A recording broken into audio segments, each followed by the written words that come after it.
that Mhm. there would be an analogy to other things in life too. When you're studying a form like ballet and you see the teacher move into an action and she or he asks you to execute it, the tendency is to do the movement that you see as Mhm. opposed to see the support for Oh, the movement, because it's the support that comes first and then the movement that comes after. Because without the support, the movement will not be easily executed. And so that was one of the tricks that I saw in what I was doing as I was trying to train, and I realized what's behind what I see, what's before that, how is the body preparing to do this, mm.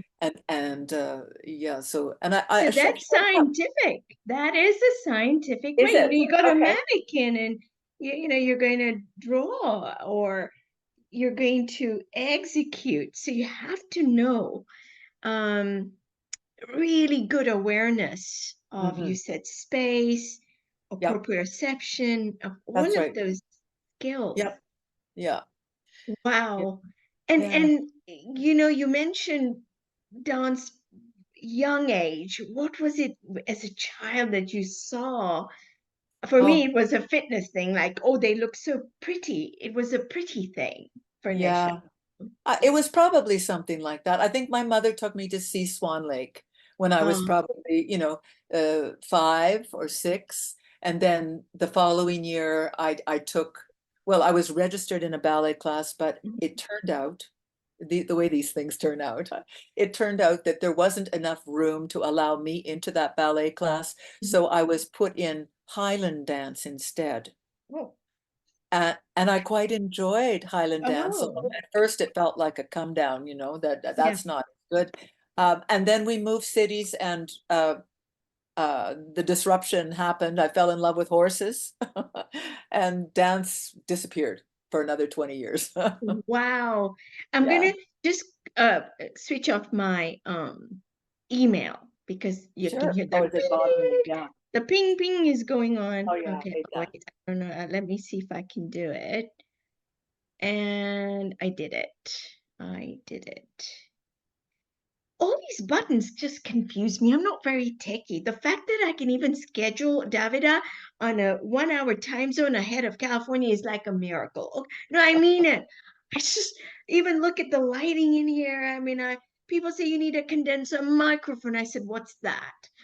Oh, it's too busy. I said, yes, well, this is my office. So Oh, deal I with it. we're all used to this kind of thing. I mean, it's now, the camera is everywhere. You can't live your life for the camera, you know. Well, I think for me, just to touch base with you, to connect with you, It's fun. because every time I see your dance, I say, yeah, this is the nexus between scientific way of movement. Because look, Okay, tell me. creative creativity is whether it's words or a sculpture or a painting, dance is all of it. You have your brain, you have your canvas of your body. You have to know how to move. And whenever I Mhm. watch you songs without words, I think, oh yeah, yeah, it's ay ay ay. And then I see how tall you are, fluidity, and I thought maybe that's why no, but it was you have to be practical and you need a living and all that. You know the bank balance, right, Yeah. okay. So for me, that's what I see is the scientific part, but the spirituality is weaving it right into it because you're expressing things and Yeah. emotions that, see, I'm having difficulty even finding the words. Well, this is one of the things that it can't be translated, and that's why it's so essential.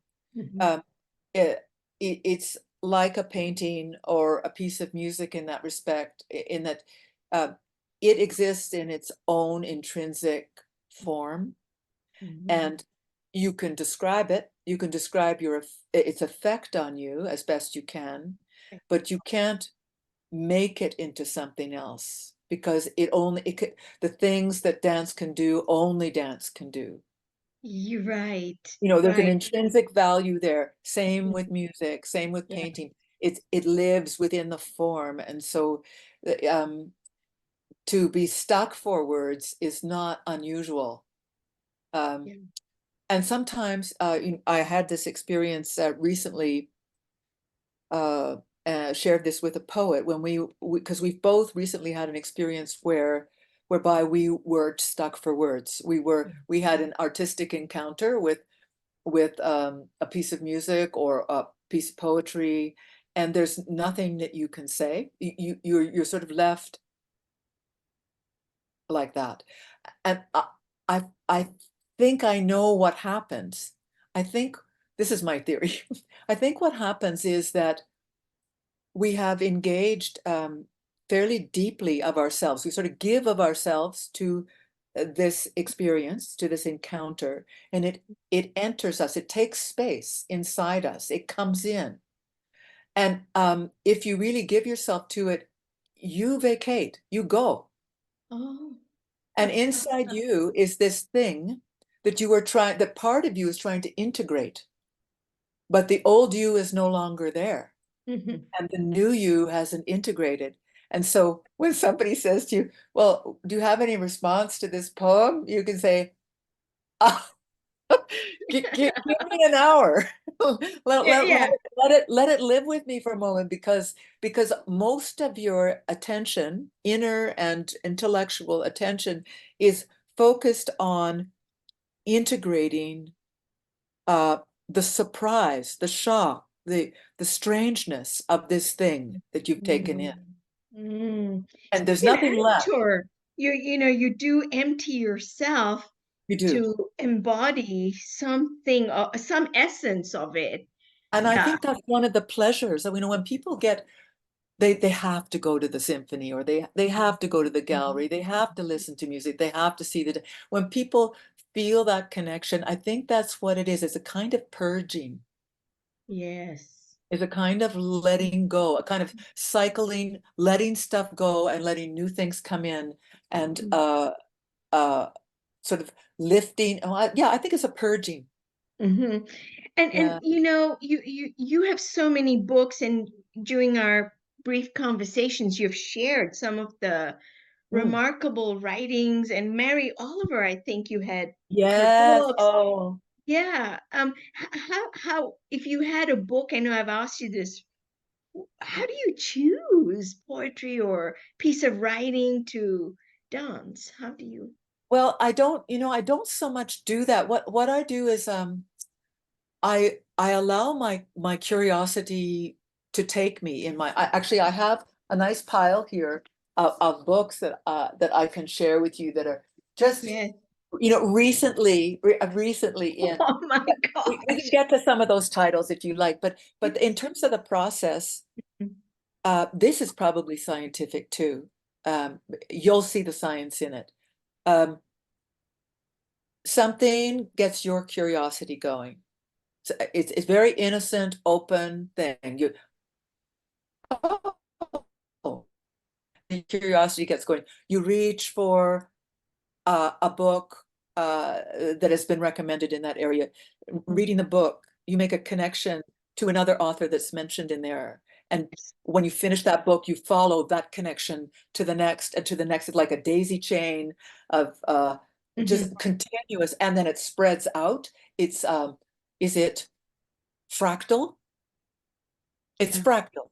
Yeah, Yes. the fractal spread of attention that can be woven back together depending on how you want to sort of struggle with the concepts you've been presented with in all that breadth and interconnection. And so Mhm. I read in my interests, my areas of interest, and hope they stretch through that kind of process. And then I have things I'm wanting to do or say through dance that are supported by that, but not in a direct relationship, usually, not directly related, Mhm. especially not of late. It's Mhm. more allow the influence and then express that influence, yeah, where you empty Well, yourself. and meet it with the things that mean something. You know, what one asks, why would you dance? What are you dancing about? And I think there's one way to say it. I'm in some ways I'm trying to express the inexpressible. Yeah. That's one thing, is allow the body its time and focus. Our body is so denigrated and so misunderstood and so Mhm. cheapened in so many ways, that I think that's one big general cause, is let the body speak, and bring out its beauty that is intrinsic. It doesn't mean anything beyond what it's doing. It is, Mhm. and enjoy that beauty. And I don't mean in a superficial way. I mean images come with it, right? And Mhm. that's part of the beauty. That's one thing. But another thing, on top of that or along with that, is the need to connect. Yeah. I need I need to connect with the forces, the eternal forces that we live with, and if we're lucky, we get to consciously express gratitude for those things. Mhm. Mhm. Um, the forces of nature, the elemental Mhm. forces. Yes. Those things, the eternals, are the things that really interest me. So some of my dances are involved as a kind of honoring or a conversation with, or Mhm. a being subjected to, or a working out of uh, the um, the short life in the context of the long existence. I mean, we Yeah. don't know like where it began and where it's going to end, but You are bridging the seen thing and this unseen respect and awe of so the well, eternal it's nature. forces. It's nature and the eternal forces. Yeah. Yeah. Yeah, and I think also there's one other thing that you mentioned, a sense of the spiritual that is going Mhm. on. Mhm. I think that it's very meditative, Yeah. because the mind is in a singular present moment focus during the entire performance. So Yes. there is there that and that communicates, what the dancer concentrates on, the Mhm. viewer concentrates on. And Yes. that's a beautiful bit of communication and magic there. But I think that focus of mind is part of the purging effect. Mhm. Mhm. You know, you reminded me of my very first my teacher, my mother was my spiritual teacher in a sense, when we were little, Of course. giving us many, opening the door to many traditions. There's no, you can only do this. No, it wasn't like that. And she also made the emphasis that your life in your youth is to be for God. It is for searching for God. I mean, I thought that was extraordinary. And I was really small. And she said, you wouldn't give a rotten apple to a god. And I thought, oh, never. But here's the thing, she said, then you wouldn't be 70 years old with your walker going to a pilgrimage. So you need to be aware that it is now in the vitality of youth. And in that, she would take us to meditation. Meditation. And what was this meditation? Davida was jumping up and down dancing because because once you do that and you do that